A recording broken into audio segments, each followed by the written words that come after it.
Hello and welcome to this BookLife.com tutorial.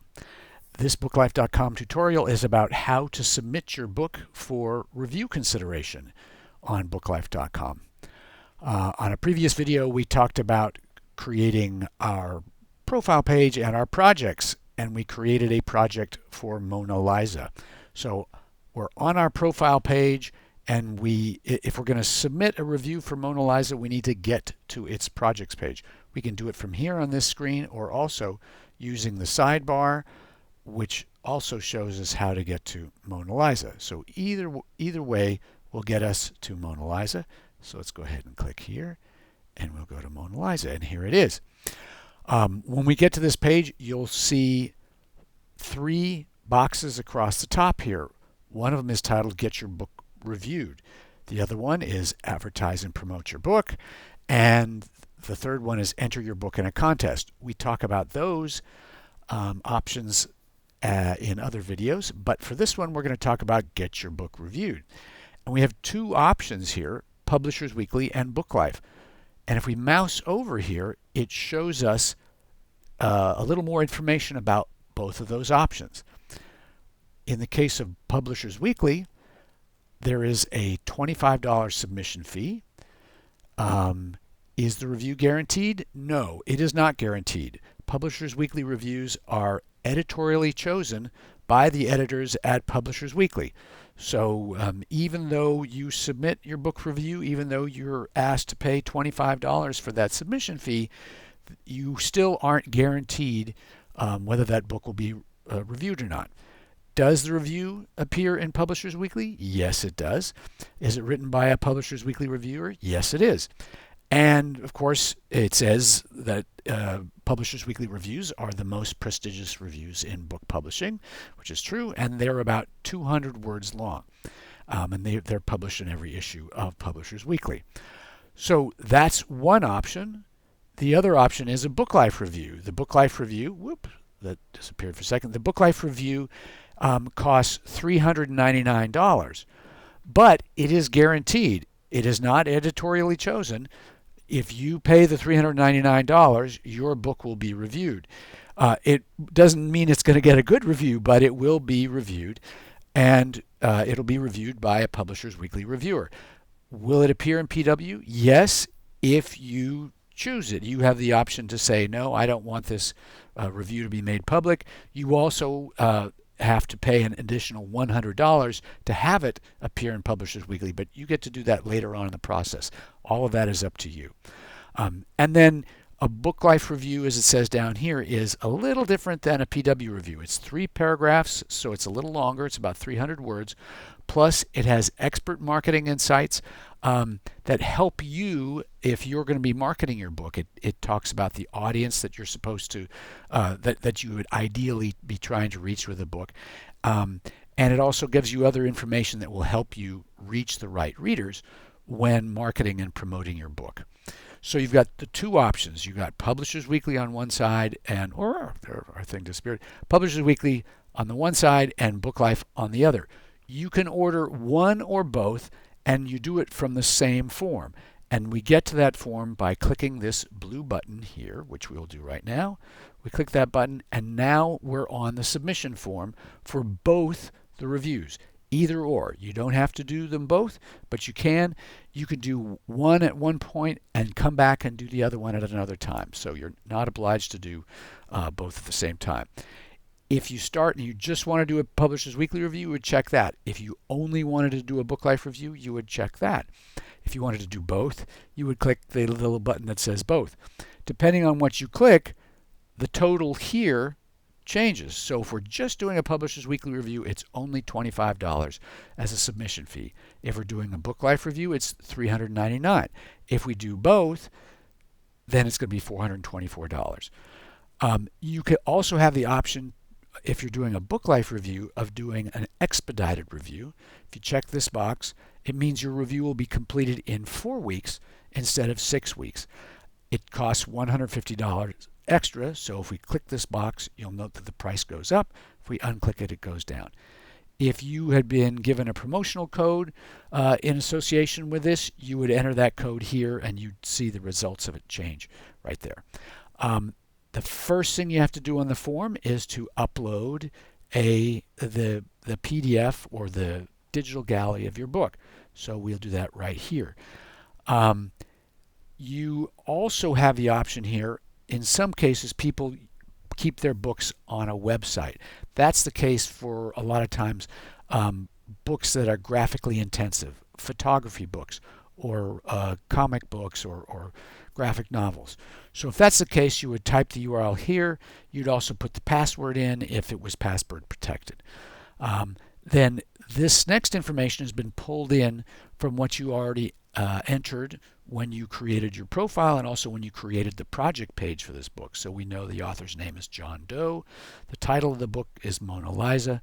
For some reason, yeah, here we are. It's a memoir, so that's still checked. And let's see, the age range we're going to say is adult.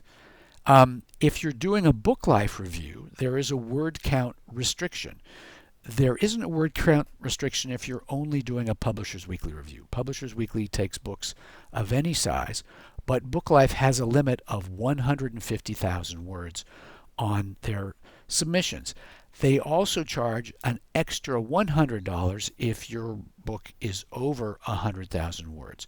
So if your book is under 100,000 words, it's still $399. But whatever the case, you enter that amount here, and in this case, we'll say 100,000. There's also a box to check if your book is religious, and there's also a box to check if AI was used in creating your project. If you check that box, it'll ask two other questions, whether it was AI assisted or AI generated. And you can take a look at the AI policy here if it's of issue for you. But AI assisted means that you might have used AI in terms of helping you do some research or doing some editing or some things on the book itself. But if it's AI generated, which means you actually had AI generate the book from prompts, then you would want to check that. If it's neither, then you wouldn't check any of them. So then we put the format of the book. You have options here, but most of the time people are submitting their ebooks. Then you'd submit either the ISBN, EAN, or ASIN, which are the ID numbers that you use for the book. The ISBN or EAN you might have received from your distributor or if your service provider if you did it with somebody else. ASIN applies to Amazon. So in this case, we'll put in a fake ISBN number there. Then here we would list the price of the book, and then we'd also list the number of pages in the book. And then here we would say whether it's available in other formats. So you might say it's in audio, or it's also in paperback, or whatever the other formats are. It's good for the editors to know that when they're reviewing the book. Then there's the synopsis. In this case, it pulled in the synopsis that we had entered when we created the project originally. But here you could type in a different synopsis if you felt you wanted to. Same thing with and if I could spell synopsis, that would help. Same thing with the bio. The important thing here is you want to be giving information that's going to help an editor when they review your book. In the case of a Publishers Weekly review, you're trying to tell the editor why they should be reviewing your book. In the case of the summary or synopsis, you want to say, why is this book important? Why is it special? Why is it different? Why should somebody be taking the time to read this book? In the case of the bio, you want to be talking about why you are particularly qualified to be writing this book. Especially in the case of nonfiction, it might have been work experience or life experience that you've had, or anything like that. Perhaps recognition you've received, or in the case of fiction, you might also talk about the life experiences you've had, and the education that you've had, the training that you've had, the writing experience you've had, which will tell the editor that you are someone they should be paying attention to. So it's really important that both the synopsis and the biography be up to snuff, be really up to the quality of the book that you're submitting. Then we get to the cover. Here we choose from our desktop. We have the cover, and there's our lovely cover for Mona Lisa. For jacket back cover text, that's the sort of the marketing copy you have on the back of your book, which sort of talks about what we were saying above. It should do the job of convincing people to read your book.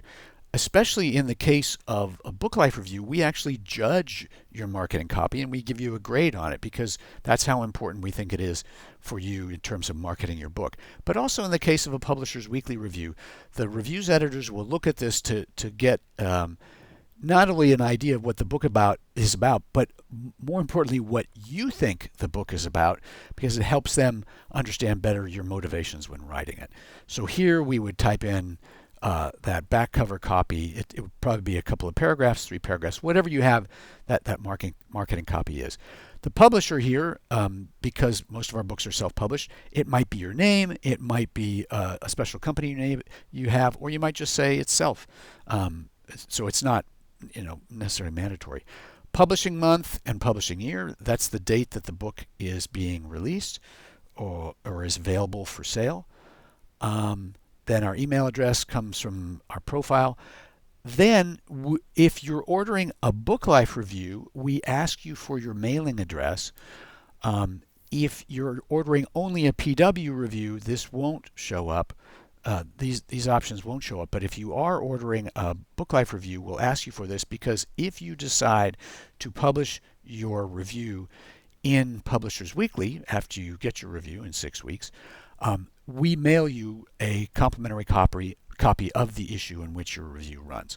So that's why we have you enter that here. And here we might enter our address, whatever that's going to be, or wherever you want this to be mailed to. So maybe Main Street, and it's going to be in any town, and it's going to be in the state of Florida, and the country is still the United States, and the zip code is not a zip code in Florida, but nonetheless. So we've now completed the form. When we get to this point, we have the blue bar, and we click on that, and it pops up a credit card payment window, which we'll see right here. Okay, and you enter your credit card, and then you're done. Once we would do that, we would get a message that said that our review is complete, or our submission was complete, and then you'd also get an email confirmation. If you submitted both Publishers Weekly and BookLife submissions at the same time, you would get 2 different emails. You'd get one from Publishers Weekly, or confirming your Publishers Weekly submission, and one confirming your BookLife submission. If you're doing just either one or the other, you'll just get one of those emails. One important point: if we get to this point down here, and for some reason this bar isn't lit up, and I'll show you, for example, how that would happen. So if I removed that information from there, and I got down here, you'll get down here and say, hey, wait a second, I can't click on this. I'm trying to click on this and it's not happening. It's grayed out. What does that mean? If I scroll back up the window, you'll see, oh, there's a red bar here with some things that's saying, hey, you need to enter something in here, and it needs to be 4 characters long. So even if I typed in 2000 or 202, it would still say to me that's not complete yet. And so once I finally put in the 4 digits, then it would say it was okay, and this blue button lights up. That's true for any of the fields up here that are required. So if you get down to the bottom of the screen and you can't click on that button because it's grayed out, that means that there's a piece of information that you haven't yet entered into on the form. So be sure to do that. So then we've finally submitted completed our submission, and it will take us back to this page. We'll go back to here on this page, and then it'll usually give us a light green bar across the top here that says you have successfully submitted your book for review consideration. You will also see in this box here, this button will change depending on whether you submitted for one or both.